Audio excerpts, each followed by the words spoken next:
Bueno, pues ahora sí, perdona María, pasamos a la siguiente sección en la que analizaremos diferentes vídeos que han estado llamando la atención tanto en usuarios de medios de comunicación, así como también por las redes sociales.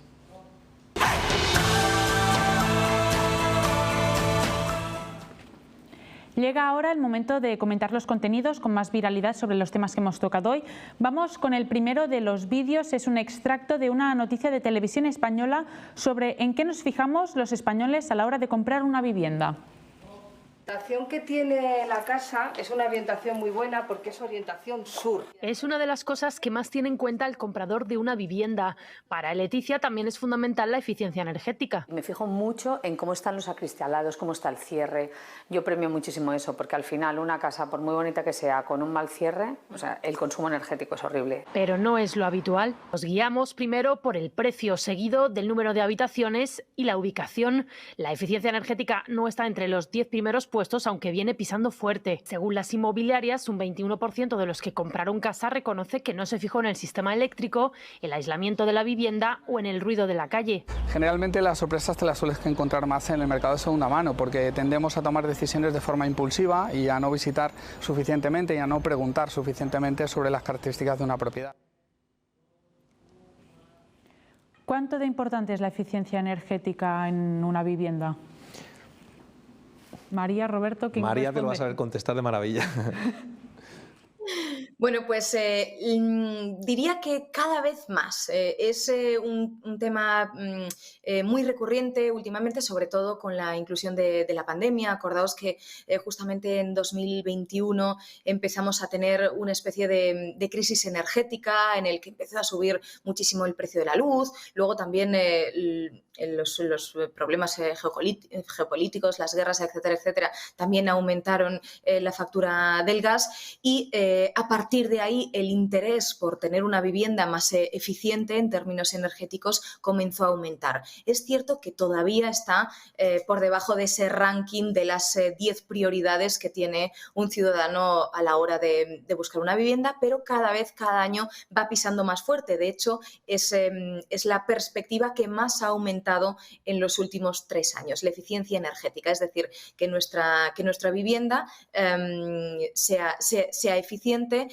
que gastemos lo menos posible y que reduzcamos sobre todo las facturas. De hecho, les hemos preguntado a los ciudadanos cuánto estarían dispuestos a pagar a la hora de tener una vivienda eficiente energéticamente y nos dicen que en torno a un 10% más sería lo que estarían dispuestos a pagar. ¿Por qué? Bueno, pues porque creen que es una forma de ahorrar a futuro en las facturas de los suministros y también porque la concienciación de cuidar el medio ambiente está pues, cada vez más presente en nuestras vidas. A mí me gustaría apuntar respecto al tema de las hipotecas, ¿no? Y felicitar también a esas entidades que se suman a esta propuesta, que es de incentivar en el crédito hipotecario, es decir, el tipo de interés, cuando el hipotecado lo que hace es comprar una vivienda que sea mucho más eficiente. Es decir, si por ejemplo tiene una catalogación de A, pues ofrece un tipo de interés mejor que si es una C o es una D. Y la verdad que es una medida que incentiva, ¿no?, a comprar viviendas más eficientes, y la verdad que en ese sentido pues es muy interesante y realmente para felicitar a las entidades que lo están haciendo. ¿Cuáles son las preguntas clave que hay que hacer a la hora de comprar una vivienda? María. Pues yo diría que además de las que nos surgen normalmente, ¿no? Pues cuál ha sido la última reforma y las habituales, yo diría que tenemos que centrarnos en las que no se ven, ¿no? Es decir, sobre todo las que no nos vienen a la mente en una primera visita. Pues, por ejemplo, ¿cuánto consume esa vivienda? ¿Cuándo fue la última vez que se cambió el sistema eléctrico? ¿Cuántos años tienen esos electrodomésticos? Las tuberías del agua, por ejemplo, están cambiadas, la caldera también. Hay buena relación, por ejemplo, entre los vecinos.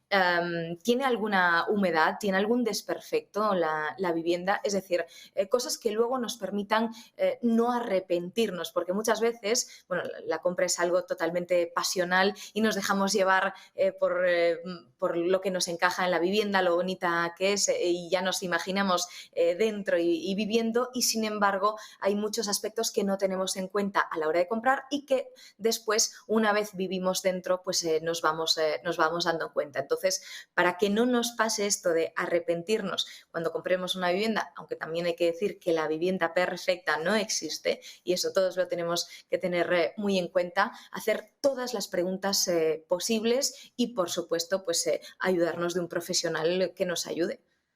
Yo, en este sentido, un pequeño apunte, recomendaría a aquellas personas que están buscando vivienda que no hagan una única visita al inmueble de 5 minutos y, como decía María, qué bonitos son los muebles y qué bonito está todo, sino que se animen a hacer una segunda, una tercera, incluso una cuarta visita al inmueble, que pregunten todos los detalles, muy importante el tema de los vecinos también, que es al final con quien se va a convivir, y que no tengan prisa ni tengan miedo en hacer preguntas, ¿no?, sobre el inmueble. Pues pasamos ahora con el segundo vídeo de La Sexta Explica, que hace referencia a los requisitos necesarios para alquilar una vivienda. Y la cosa es que, nada, enseguida que me puse a buscar, vine con mi madre, porque evidentemente yo, al ser joven, si no tengo un aval, ni de coña me alquilan un piso. Aunque tenga un sueldo bueno y me pueda dedicar bien, no me alquilan, porque evidentemente los que alquilan pues tienen que tener esa seguridad de que les vas a pagar y que no vas a incumplir, ¿no? Pero la realidad es que empecé a ver pisos y te están, o sea, cuando digo precios desorbitados es que fui a un piso que valía creo que fueron 1.200 o 1.300, que no cabía yo en la mampara de la ducha. ¿Cuáles son los requisitos que se suelen pedir a la hora de alquilar una vivienda? Yo, bueno, lo habremos escuchado alguna vez, que a día de hoy prácticamente los propietarios hacen un casting, ¿no?, a los inquilinos, y yo suelo explicarlo también, y lo he comentado antes, que los requisitos para alquilar una vivienda son los mismos o incluso más que los que están pidiendo los bancos para conceder un préstamo hipotecario. ¿Por qué sucede esto? Es muy sencillo. Es decir, por un lado, ley de oferta y la demanda, o sea, hay una demanda brutal sobre el inmueble, con lo cual un propietario que hace unos años a lo mejor tardaba 2 meses en alquilar la vivienda, ahora en un día tiene 200 visitas interesados por ese inmueble, y al final lo que hace es intentar buscar el perfil que más se adecue a su seguridad, ¿no? Y busca un perfil solvente, está intentando, pues eso, buscar el perfil idóneo que le garantice, pues, que no va a tener incidencias en el futuro. Y todo esto también va un poco en la línea de esta nueva normativa, ¿no? Es decir, no ha salido ninguna ayuda o algo que incentive al propietario a alquilar la vivienda, más bien todo lo contrario. O sea, cuando lo hace a través de una agencia, ahora la comisión de la agencia únicamente ya la paga el propietario. Si hay una derrama en la vivienda, la va a tener que pagar el propietario, los impuestos, la comunidad, o sea, es decir, todos los pagos van al propietario. Le regulan el precio de alquiler, es decir, solo le están poniendo trabas, y la única garantía que puede hacer es poder escoger un inquilino, pues, lo más solvente posible. ¿Cómo lo ves tú, María, también? Pues sí, como Roberto, lamentablemente estas prácticas, que al final lo que hacen es dificultar el acceso a la vivienda, es lo que hemos creado al intervenir un mercado, como decía antes, muy, muy frágil, ¿no? Los propietarios necesitan seguridad, necesitan garantías para cubrirse las espaldas frente a impagos, frente a ocupaciones, frente a destrozos de la vivienda, y por lo tanto siempre van a elegir al perfil que tenga una solvencia mayor, que les dé más seguridad, y por lo tanto todos los demás se van a quedar fuera. Sí que es verdad que existen incentivos fiscales dentro de la ley de vivienda, pues si alquilas a una persona joven, si haces reformas en la vivienda, etcétera, etcétera, pero no son percibidos como los propietarios como algo que les lleve a sentirse seguros dentro de los límites de la ley de vivienda. De hecho, creen que son escasos y que las bonificaciones deberían de ser muchísimo mayores.